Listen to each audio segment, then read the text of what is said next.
गौतम बुद्ध ने कहा है, अगर मनुष्य हो तो तुम्हारे कृत्यों में मनुष्यता दिखनी चाहिए। ये कहानी उस समय की है जब राहुल का जन्म होने वाला था। राहुल कौन था? राहुल बुद्ध का पुत्र था। उस समय यह प्रथा थी कि बच्चे को जन्म देने से पहले मां की गोद भराई की जाती थी। तो रानी प्रजापति यशोधरा की गोद भराई के लिए एक उचित मुहूर्त निकलवाती हैं। रानी प्रजापति सिद्धार्थ की माता थी। सिद्धार्थ की असली माता का नाम था महामाया, जिनकी मृत्यु सिद्धार्थ को जन्म देने के 7 दिन पश्चात हो गई थी। पर उसके बाद उन्हें रानी प्रजापति ने पाला था, जो कि महामाया की बहन थी, और सिद्धार्थ उन्हें ही अपनी असली मां समझते थे। रानी प्रजापति गोद भराई के लिए उचित मुहूर्त निकलवाती हैं, परंतु कुलगुरु कहते हैं कि अगले लंबे समय तक कोई मुहूर्त नहीं है, उल्टा संकट का समय आ रहा है। रानी प्रजापति पूछती हैं, कैसा संकट कुलगुरु? कुलगुरु कहते हैं, सिद्धार्थ पर राहु भारी है। यदि बच्चे और पिता का मिलन हुआ तो पिता की मृत्यु हो सकती है। रानी प्रजापति पूछती हैं, इस समस्या का समाधान क्या है कुलगुरु? कुलगुरु कहते हैं, हमें कुछ समय तक पिता और बच्चे को एक दूसरे से दूर रखना होगा। समय बीतता है और यशोधरा एक सुंदर पुत्र को जन्म देती हैं। जन्म के तुरंत बाद ही सिद्धार्थ अपने पुत्र को देख लेते हैं, जिसके कारण कुलगुरु रानी प्रजापति से कहते हैं, ये सिद्धार्थ ने सही नहीं करा, अब हमें एक बलि देनी होगी, जिससे कि सिद्धार्थ के सर से मृत्यु का संकट हट सके। सिद्धार्थ बचपन से ही इतने करुणावान थे कि वे किसी का दर्द नहीं देख सकते थे, पर बलि उनके हाथ से ही दिलवानी थी। ये वही समय था जब धीरे धीरे सिद्धार्थ के सामने जीवन के सत्य आ रहे थे। राजा शुद्धोधन की लाख कोशिशों के बाद भी सिद्धार्थ के सामने वे सभी सत्य आ रहे थे जिन्हें उनसे छिपाया गया था। सिद्धार्थ के हाथों बलि दिलवाना मुश्किल था, पर कुलगुरु इस कार्य को संपन्न करने का निश्चय करते हैं। एक एकांत स्थान पर बलि देने की व्यवस्था करी जाती है और सिद्धार्थ को बुलाया जाता है। सिद्धार्थ पहुंचते हैं और देखते हैं कि हवन कुंड के पास ही एक पशु बंधा हुआ है, जिसके गले में फूलों की माला पड़ी है।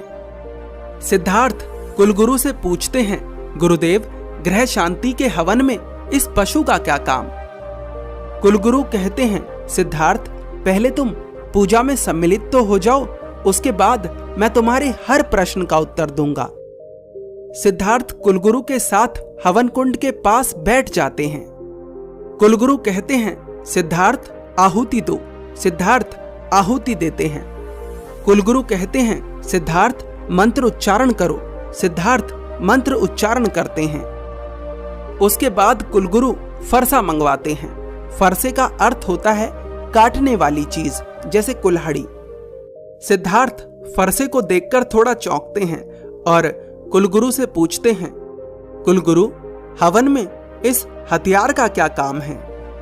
कुलगुरु कहते हैं, जो रक्षा करता है उसकी भी तो पूजा होनी चाहिए। इस पर तिलक लगाओ सिद्धार्थ। सिद्धार्थ उस हथियार पर तिलक लगा देते हैं। कुलगुरु कहते हैं, अब इसे अपने हाथों में पकड़ो और हवन के 5 चक्कर लगाओ। सिद्धार्थ ऐसा ही करते हैं।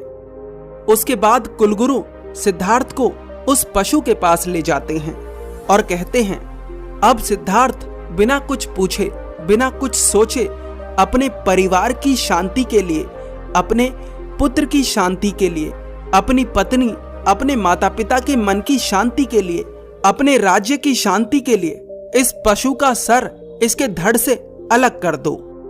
एक वार में इसका सर काट दो।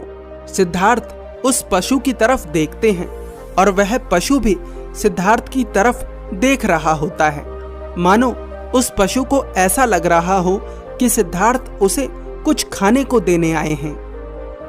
कुलगुरु की बात सुनकर सिद्धार्थ के हाथों से वह फरसा जमीन पर गिर पड़ता है और उनकी आंखों से आंसुओं की धारा बहने लगती है।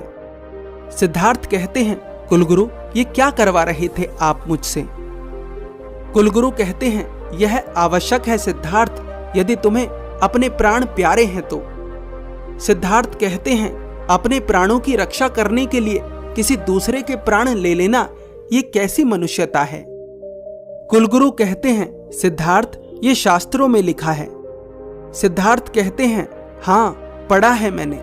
अपने ऊपर से संकट हटाने के लिए अपनी किसी प्रिय वस्तु को त्याग करें। मनुष्य के लिए तो सबसे अधिक प्रिय उसके खुद के प्राण हैं, तो क्यों ना मैं खुद ही अपने प्राण त्याग कर दूं। संकट मेरे जीवन पर है, इसमें इस मूक पशु का क्या दोष है? इसे क्यों मारा जा रहा है? इसे किस बात की सजा दी जा रही है?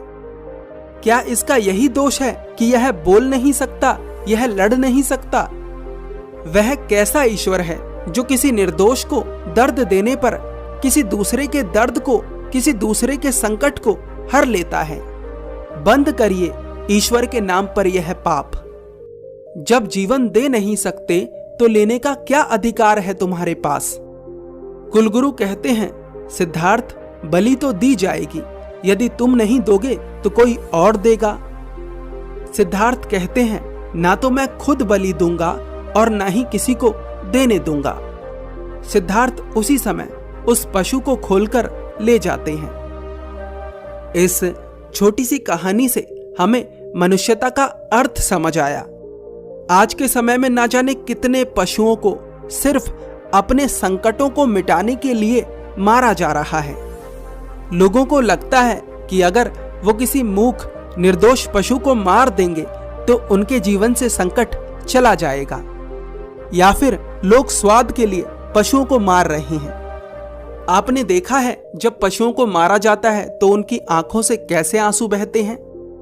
वो भी जीना चाहते हैं, उनका भी अधिकार है जीने का, पर क्योंकि आप ताकतवर हैं, आप लड़ सकते हैं, आपके भीतर ज्यादा क्षमता है, इसलिए आप उन्हें मार देते हैं।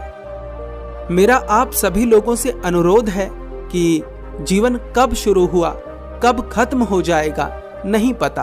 बीच में मनुष्य बनने का समय मिला है, कृपा कर मनुष्य बनिए। मनुष्य बनकर जीने का एक अलग आनंद है। वो चीज किसी से मत छीनिए जो आप उसे वापस नहीं दे सकते। मैं प्राण की बात कर रहा हूं। अपनी प्रतिक्रिया अवश्य दें अगर आप मेरी बात से सहमत हैं तो। धन्यवाद।